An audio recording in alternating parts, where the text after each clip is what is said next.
کہ اکثر جب آپ سنتے کہ بندہ دنیا سے چلا گیا، ایز اے مسلمان یہ ایمان کا تقاضا ہے، ہم جو کچھ ہوتا ہے فی سبیل اللہ معاف کر دیتے ہیں۔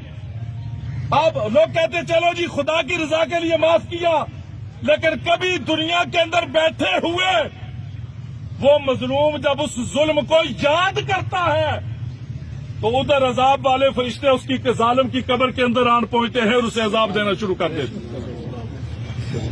اس لیے حقوق اللہ تو وہ اس کے یہاں جائے گا، وہ دیکھے گا۔ پھر ہمارے یہاں ایک جنازے پہ حضرت اعلان کیا جاتا ہے کہ مرنے والے کے ذمے جو قرضہ ہے، ایک تو قرضہ ہوتا ہے نا جو آپ نے نقدی لیا، جیسے یہ ہمارے بھائی دنیا سے چلے گئے، ان کی سبزی کی دکان تھی، اب ان کے بھائی کہہ رہے تھے ان کے ظاہر ہے لین دین کے معاملات منڈی والوں کے ساتھ بھی ہوں گے، باقی لوگوں کے ساتھ بھی ہوں گے، بہت سارے معاملات ہوں گے۔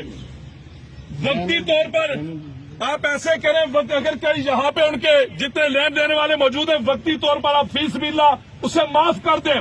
جنازے کے بعد ان کے بھائی موجود ہیں، اولاد موجود ہے، آپ ان کے ساتھ بیٹھے حساب کتاب لیں، اور آپ کو طلب کرنا تھا طلب بھی کر سکتے ہیں، دینا تھا دے بھی سکتے ہیں، لیکن یہ قرضہ تو اولاد چکا دے گی، آپ کا مالی قرضہ اولاد چکا دے گی۔ لیکن جس مظلوم پہ آپ ظلم کر کے چلے گئے، غور کریں وہ قرضہ کون چکائے گا؟ آپ کسی کی غیبت کر کے چلے گئے، وہ قرضہ کون چکائے گا؟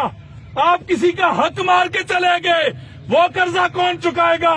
آپ نے کسی کا دل دکھایا، ہمیں کیا پتا دن کے اندر ہم سینکڑوں کام ایسے کرتے ہیں کہ جن کی وجہ سے کئی لوگوں کے دل دکھتے ہیں، کئی لوگوں کے دلوں کو تکلیف ہوتی ہے۔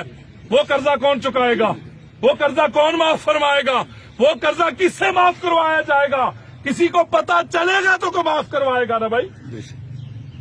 اس لیے یہ بات یاد رکھیے، یہ برزخ کے معاملات اللہ پاک کرم فرمائے۔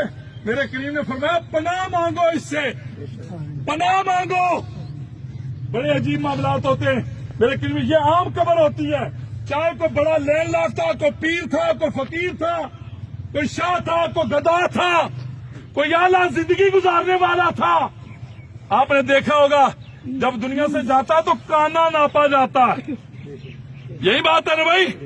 کبھی ایسا ہوا کہ 5 کنال میں رہنے والا، اس کی قبر بھی 5 کنال کے اندر کھو دی جائے، اور 1 کوارٹر کے اندر رہنے والا اس کی قبر بھی چھوٹی کھو دی جائے؟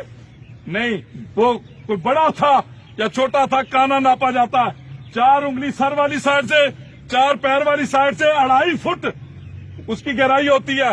وہ ایک گڑھا کھود کے وہ پیر صاحب تھے تب، یا کوئی مانگ کے کھانے والا تھا تب، کوئی لگژری زندگی گزارنے والا تھا تب، یا جھونپڑی میں رہنے والا تھا تب اس کے اندر رکھ دیا جاتا ہے۔ اب اگلی بات سنیں، میرے کریم نے فرمایا وہ جو 2.5 فٹ کا گڑھا ہے، غور کیجئے گا، توجہ چاہوں گا آپ کی، میں بات کو کلوز کرنے لگا ہوں۔ وہ جو 2.5 فٹ کا گڑھا ہے، میرے کریم نے فرمایا یا تو اسے 70 گز مشرق اور مغرب کی طرف کھول دیا جاتا ہے اور جنت کی کھڑکیاں کھول دی جاتی ہیں، یا پھر اسے اتنا کلوز کر دیا جاتا ہے کہ مردے کی پسلیاں ایسے کراس ہو جاتی ہیں اور جہنم کی آگ، جہنم کے دروازے کھول دیے جاتے ہیں۔